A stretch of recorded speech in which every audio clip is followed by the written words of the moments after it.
What's going on, y'all? This is OBB, the Diecast News Guy. Today I'm bringing you guys with a classic Diecast review, but it's actually going to be on INDYCAR. And this one might be pretty familiar because I think a lot of NASCAR fans might actually remember this guy.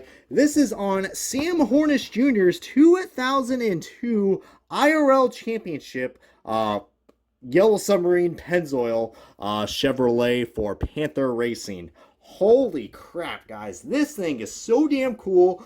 It is not even funny, man. We got ourselves a Yellow Submarine IndyCar diecast driven by a guy who's pretty much well known, not only in IndyCar, but in NASCAR as well. Heck, even some of these colors even incorporate into his future rides with Penske, but for NASCAR. But my God, guys, what a beautiful diecast. Lots of 2000 vibes right here, guys, with Sam Hornish Jr. and Panther Racing. Two things we don't really see anymore, unfortunately, because damn, this guy was so good in this car. It's just not even funny. But yeah, guys, this is a limited edition of one of 1600, so it is quite rare. And I actually got this at the thrift shops in downtown Speedway, Indiana. Which, I mean, you'll be surprised what you find in these thrift stores, guys. And this one really surprised me, and I got it for a pretty reasonable deal. I mean, because this thing definitely has a lot of value to it. But anyways, without further ado, let's go and unbox the bad boy. Let's take a close look at the Sam Hornish Jr. 2002 Championship car. Alrighty, guys, we got this diecast out of the box and we're really started. Let's go ahead and look at the accessory that comes with this. I usually don't really review these too much, but man, look at this, guys. We got Sam Hornish Jr. right here. Of course, you know, he ended up clinching his second championship at the Texas race, which was pretty damn cool. As you guys know, Sam Hornish Jr. is a three-time IndyCar Series champion, and yeah, 2001, 2002, and then later in 2006, which was also the same year he won that crazy 500 Indianapolis 500 finish with him passing Marco Andretti literally on the freaking front stretch of the track, which was just, I think a lot of American drivers, I mean, well, you know, it was cool seeing another American driver win the 500, but come on, we all wanted to see Marco Andretti win that one. I mean, come on, it's Andretti for Christ's sakes. But yeah, Sam Hornish Jr. spoiled the party on that one, guys, but never underestimate how good this cat was.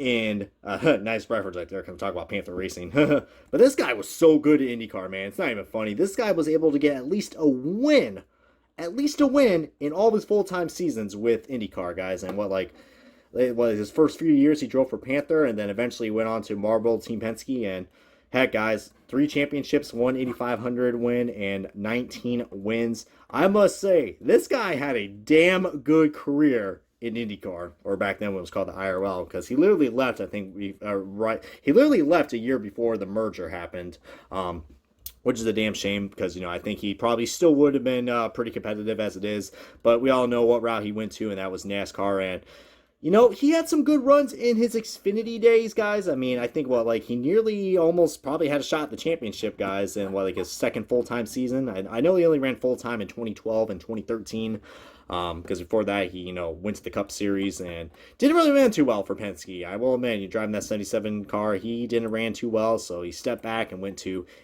you know, the nationwide Xfinity cars, and hey, good luck trying to find those Dodge Challenger 164s, guys. Those things are so rare, especially that Alliance Truck Parts car. Which that was a cool paint scheme he did, guys. It kind of did a little throwback to what his Yellow Submarine Pennzoil cars, which I'm showing you right here.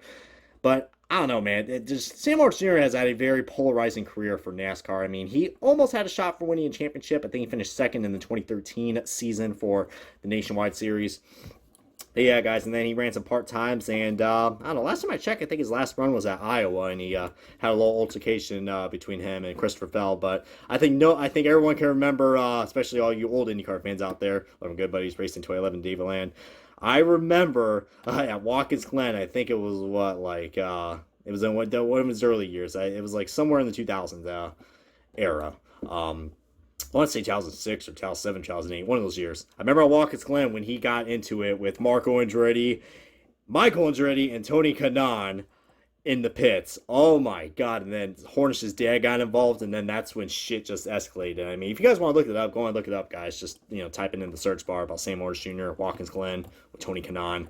Because that right there was just something else, man. I mean, I think it happened, I think, what was it? I think, he got into Marco, I think, coming into the, the entry of the boot, and yeah, the rest is just history right there, guys. But, you know, even though Sam Hornish Jr. was one of those hotheads and aggressive drivers, you gotta admit what he did in the IRL and INDYCAR. I mean, was something else, man. And it's a damn shame we don't see Panther Racing anymore. They unfortunately defunded. Like a few years later, I think like 2013. I think it was their last full time season, if I remember correctly. And then eventually the rest was history right there. I love the American flag, the yellow submarine, just a beautiful paint scheme to represent this iconic livery that we have in IndyCar, which a lot of famous drivers have drove this car, like Johnny Rutherford, Lone Star JR, Rick Mears, just so, and of course Elio Castroneves, but just, my God, just a beautiful paint scheme, guys. I mean, this is just one of these paint schemes that just, well, I'm sorry, livery, but you know what I mean, guys.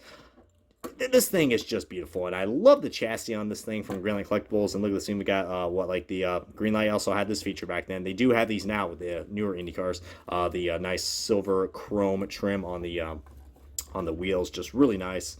Firestone Firehawks. I mean, just, yeah, guys. I mean, but yeah, comment below what was your guys' memorable moment for for Sam Hornish Jr. I think everyone has to say the 2006 Indy 500, because, man, Hornish was close and he was closing in. We're like, nah, he's not gonna get it. He's not gonna get it. And then Marco, we're like, yeah, and Andretti's gonna win. Nope. The Andretti curse still lives on, and I think that is just what killed Marco's career now, because he's not even racing full time anymore now, to my knowledge. Yeah, I mean, the day will come. The day will come. We will see an Andretti win in the Indy 500 again. I don't know when that is going to be coming, but hopefully in the not so distant future.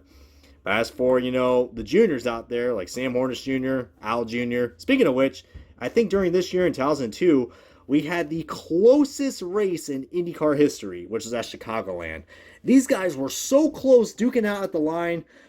It was just amazing. And let me tell you what, man. I mean, Chicagoland was just such a great track to be at for Indy cars.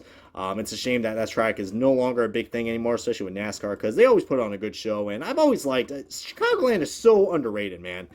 But if you guys are bored, go watch that 2002 Chicago race for the IRL. It was something else, man. And I don't think we can ever have a finish that closer ever. I mean, I don't know. I think we've been close, but that right there was just intense. I didn't even know who was going to win. I was like, is it going to be Little Al? Is it going to be Hornish? It was Hornish, man, and that was just something else. But I miss this livery, and I'm glad Team Penske still incorporates it, but just, goodness gracious, man, what a beautiful diecast this is. I'm very lucky I was able to pick this up. Out of all the great places in the world, I got it at Speedway, Indiana, which is pretty damn fitting for, how great Hornish was in his IndyCar career. But anyways, guys, going to wrap up the official diecast review of Sam Hornish Jr.'s 2002 IRL champion for Panther Racing and the Pennzoil Yellow Submarine car. Just what a beautiful diecast. I believe this is a Chevrolet too. I can't see the bow tie, god damn it. But what a beautiful car. Love this one a lot. Comment, subscribe, and this has been OBB, the diecast news guy. See you guys next time with another IndyCar review.